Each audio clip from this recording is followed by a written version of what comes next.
Hello दोस्तों, आप सभी का हमारे YouTube चैनल फास्ट कैलकुलेशन में स्वागत है। तो इससे पहले की वीडियो में हमने एक्सरसाइज 1.5 के क्वेश्चन नंबर 2 तक ऑलरेडी डिस्कस कर लिया था। आज के इस वीडियो में हम क्वेश्चन नंबर 3 को आसान भाषा में समझेंगे। तो चलिए बिना किसी देरी के अपने इस वीडियो को स्टार्ट करते हैं। क्वेश्चन नंबर 3 में दिया गया है, आपको याद होगा कि पाई को वृत्त की परिधि मान लीजिए C और उसके व्यास मान लीजिए D के अनुपात से परिभाषित किया जाता है, अर्थात पाई बराबर C/D है। यह इस तथ्य का अंतर्विरोध करता हुआ प्रतीत होता है कि पाई अपरिमेय संख्या है। इस अंतर्विरोध का निराकरण आप किस प्रकार से करेंगे, ये हमें क्वेश्चन दिया गया है। तो अभी इतने एक एक पार्ट को, क्वेश्चन के हर एक पार्ट को पहले समझते हैं कि क्या बोला जा रहा है। क्वेश्चन में बोला जा रहा है कि पाई को वृत्त की परिधि मान लीजिए C और D के अनुपात से परिभाषित किया जाता है। तो परिधि का सबसे पहले परिधि वर्ड आया है ना हमारे पास, तो परिधि समझते हैं क्या है। अगर आप एक वृत्त बनाएं, वृत्त अगर हम बनाएं तो वृत्त में अगर आप देखें तो ये जो बाउंड्री है आपकी, ये क्या कहलाती है, वृत्त की परिधि कहलाती है। अब ये क्या होता है, वृत्त का केंद्र होता है, और वृत्त के केंद्र से परिधि तक की ये जो दूरी होती है ये क्या होती है, वृत्त की त्रिज्या होती है या नहीं होती है। और अगर वृत्त के परिधि के एक बिंदु से दूसरे बिंदु तक जो मिलाया जाए और केंद्र से होकर जाती हुई रेखा क्या कहलाएगी, वो हमारा वृत्त का व्यास कहलाती है। ये तीन टर्म आपको आशा करती हूँ समझ में आ गए होंगे कि वृत्त की परिधि क्या होती है, वृत्त की त्रिज्या क्या होती है और वृत्त का व्यास क्या होता है। ठीक है, तो वृत्त की परिधि का अगर हम देखें तो हमने वृत्त की परिधि का फॉर्मूला पढ़ा है। वृत्त की परिधि बराबर होता है 2πr। ये हमने अपने फॉर्मूले में पढ़ा हुआ है कि वृत्त की परिधि हमारी 2πr होती है। फिर उसके बाद उसने बोला है कि वृत्त की परिधि को किससे दिखाना है, C से दिखाना है। वृत्त की परिधि को किससे दिखाना है, C से दिखाना है। तो हम परिधि को दिखा देते हैं C से। ठीक है, वृत्त की परिधि को हमने C से दिखा दिया, बराबर हो जाएगा 2πr के। ये हो गया हमारे पास।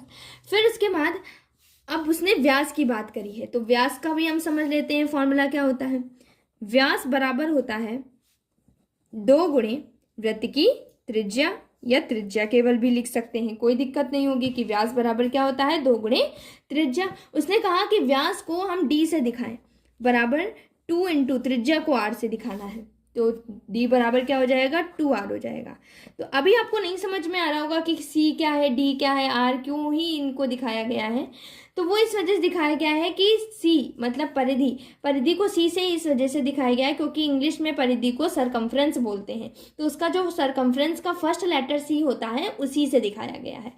और व्यास को इंग्लिश में डायमीटर बोलते हैं, तो डायमीटर का जो फर्स्ट लेटर है D, उसी से इसको दिखाया गया है। और त्रिज्या को हम इंग्लिश में रेडियस बोलते हैं, इसी वजह से इसे R से दिखाया गया है। तो सभी के फर्स्ट लेटर से ही इनको दिखा दिया गया है। फिर बोला जा रहा है कि फिर आगे क्वेश्चन में क्या बोला जा रहा है कि व्यास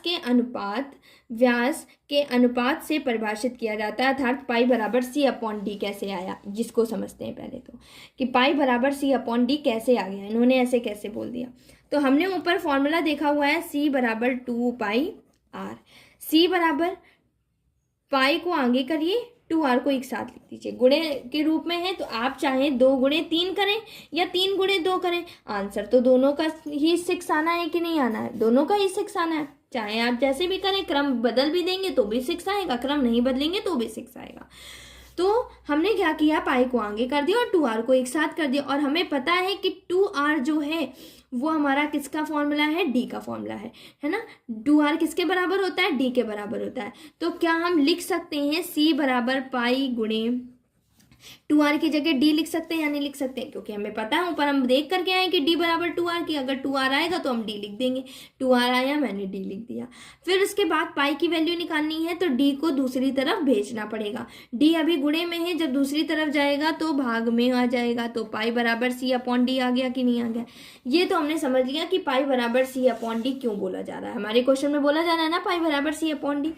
फिर बोला जा रहा है, यह इस तथ्य का अंतर्विरोध करता हुआ प्रतीत होता है कि पाई एक अपरिमेय संख्या है।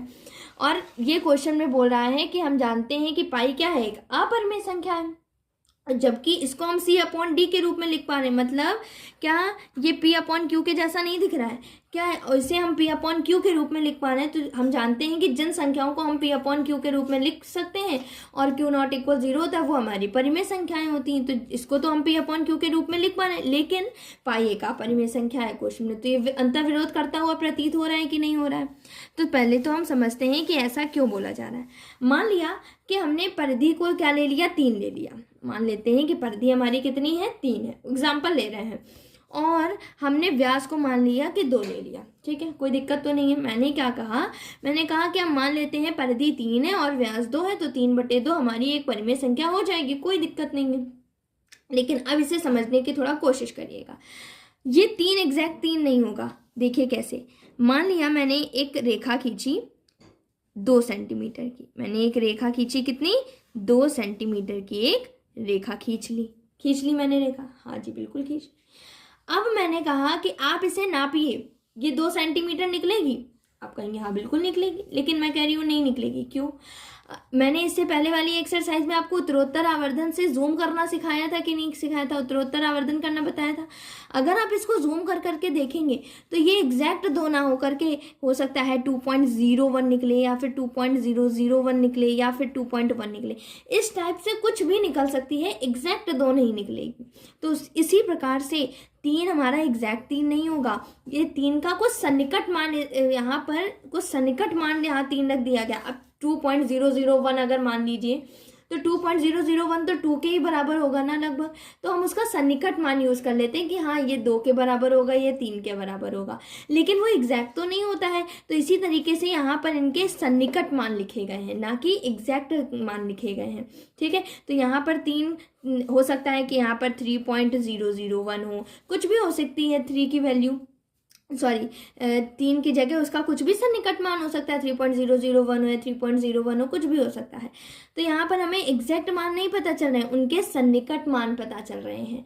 तो ऊपर भी हमें पता नहीं है कि ये कब तक हमारा, कितना हमारा जाएगा, कहाँ तक जाएगा, हमें नहीं पता है ना। हो सकता है 3.001 हो, या फिर कितनी और भी संख्याएं आगे हो, तो हमें नहीं पता है। तो ये अशांत प्रवृत्ति का हुआ कि नहीं हुआ?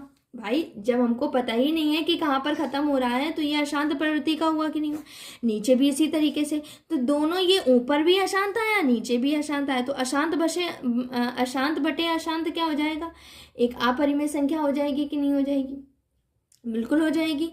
कि इसमें भाई अगर आप P अपॉन क्यू के रूप में तो लिखा है, क्योंकि हमने उसके सन्निकट मान को यूज़ किया है, तो इस वजह से वो P अपॉन क्यू, लेकिन वो एग्जैक्ट मान नहीं है, वो अशांत प्रवृत्ति का निकल रहा है कि कितने भी हो सकते हैं हमारे पॉइंट के बाद नंबर, हमें पता नहीं है। तो वो दोनों ही क्या हो जाएंगे? अशांत प्रवृत्ति के हो जाएंगे, है ना। तो अशांत बटे अशांत तो हमारा क्या होता है? एक अपरिमेय संख्या ही होता है।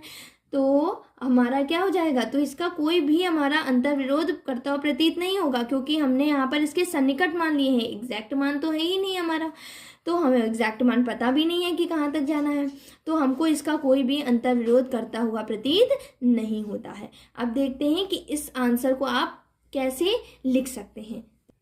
देखिए हमने यहाँ पर अपना आंसर लिख लिया है। क्या लिखा है? जो हमने आपको समझाया कि इसका कोई भी अंतर विरोध नहीं है, मैंने बताया आपको, क्योंकि जब कभी भी किसी स्केल से या किसी भी अन्य युक्ति से लंबाई मापते हैं तो केवल सन्निकट परिमेय मान प्राप्त होता है, कि आपको एग्जैक्ट वैल्यू नहीं प्राप्त होती है। जैसे कि हमने इससे पहले क्या बोला था कि जैसे 3/2 का एग्जाम्पल लिया था, तो यहाँ पर हमने 3 एग्जैक्ट, अब हमने क्या बोला था, 3 लिख दिया, इसका सन्निकट मान लिख दिया, जबकि हो सकता है 3.001 हो, कुछ भी हो सकता है। तो इसके सन्निकट मान लिखे, जो कि हमें बिल्कुल परिमेय संख्या के जैसे प्रतीत हो रहे थे, लेकिन वो हमें एक्चुअल में परिमेय संख्या तो हमें नहीं पता चल रही थी कि वो परिमेय संख्या है या नहीं है, क्योंकि उसके सन्निकट मान प्राप्त हो रहे हैं। तो वही लिखा हुआ है, तो केवल सन्निकट परिमेय मान प्राप्त होते हैं, अतः हम ये अनुभव नहीं कर पाते हैं कि C और D एक अपरिमेय है। तो यही इसका आंसर होगा जो हमने आपको समझाया, कुछ भी अलग नहीं लिखा है। आपको मैंने ये भी बताया कि इसका कोई अंतर विरोध नहीं होगा, क्यों नहीं होगा मैंने पूरा बताया। आशा करती हूँ कि आपको क्वेश्चन नंबर 3 आसानी से समझ में आ गया होगा। फिर भी आपको इससे रिलेटेड कोई भी डाउट है तो आप हमसे कमेंट सेक्शन में पूछ सकते हैं। और अगर आपको ये वीडियो अच्छा लगा हो तो आप हमारे चैनल फास्ट कैलकुलेशन को लाइक करें, शेयर करें और सब्सक्राइब करें, और बेल आइकन दबाना ना भूलें, ताकि आगे आने वाले सारे नोटिफिकेशन सबसे पहले आप तक पहुंच सकें। Thank you.